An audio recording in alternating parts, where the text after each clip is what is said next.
Hello everyone, welcome back to my channel. Please subscribe my channel. The studio lights were blinding, a harsh white against the deep crimson of poppy pinned to Elias Thorne's lapel.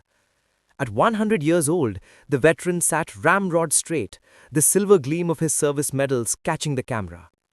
Across from him, the presenter, Lyra Vane, offered a professionally warm smile, but her eyes held genuine reverence.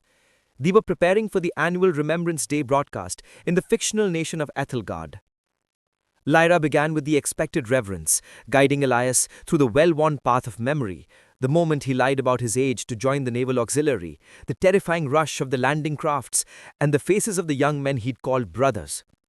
"We fought for Ethelgard's soul, ma'am."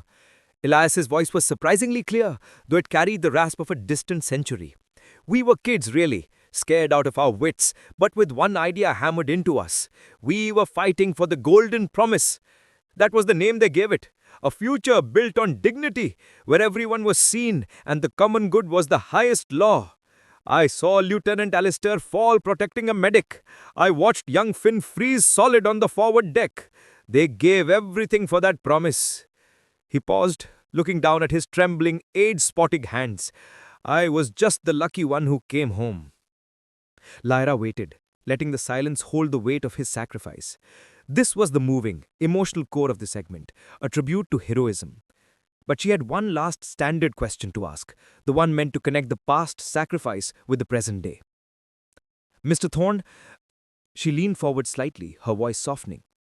"After witnessing such loss, after surviving to see Ethelgard rebuilt and prosperous, what does this day, Remembrance Day, mean to you now?" A profound stillness settled over Elias. He lifted his head, and the intensity in his clouded blue eyes made Lyra's breath hitch. He didn't answer right away. He looked past the cameras, past the studio glass, and into a distance that spanned 8 decades. "It means I see them still," he said, his voice dropping to a harsh whisper. "Rows and rows of names etched in stone. And I look at what was built upon their sacrifice, and I have to tell you, Lyra, I have to be honest, it wasn't worth the price." The professional smoothness of the interview shattered instantly. Lyra's smile vanished, replaced by open-mouthed shock. Elias continued unfazed, his momentum building. "We fought for the Golden Promise, but the structure that stands today is hollow.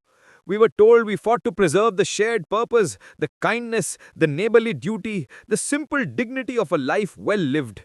But where is it now? I see walls between people, built of noise and distraction. I see an endless scramble for gain, where the shared purpose is forgotten and a quiet word of thanks is rare."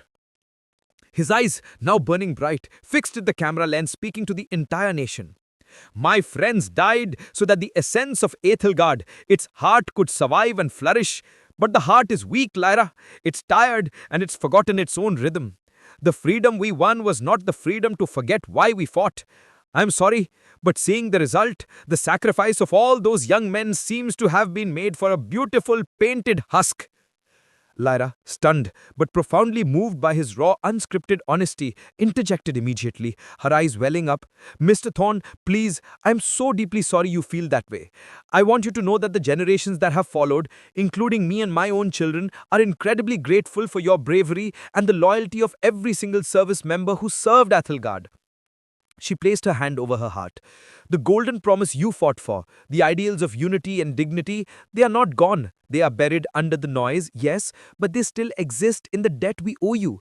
It is our job now, our generation's duty, to make this country the nation those boys died to create. We will work to honor that price," she promised him sadly. Elias looked at her, his stern expression softening into something close to weary acceptance. "It is wonderful to hear that, Lyra. It's truly wonderful to know that are still people like you who understand that the real fight, the fight for the heart of Ethelgard, still continues. That sentiment, that means more than any medal." The exchange was devastatingly real. As the segment concluded, the weight of his final words lingered, a solemn indictment on the screen. The viewers of Ethelgard felt it acutely. An overwhelming wave of agreement flooded the network's channels. Elias Thorne had not just lamented the past, but had issued a challenge to the future, reminding them that the legacy of sacrifice was not a comfortable memory, but a constant, demanding project. The Golden Promise had been bought with blood, and it was now their turn to earn it back with effort.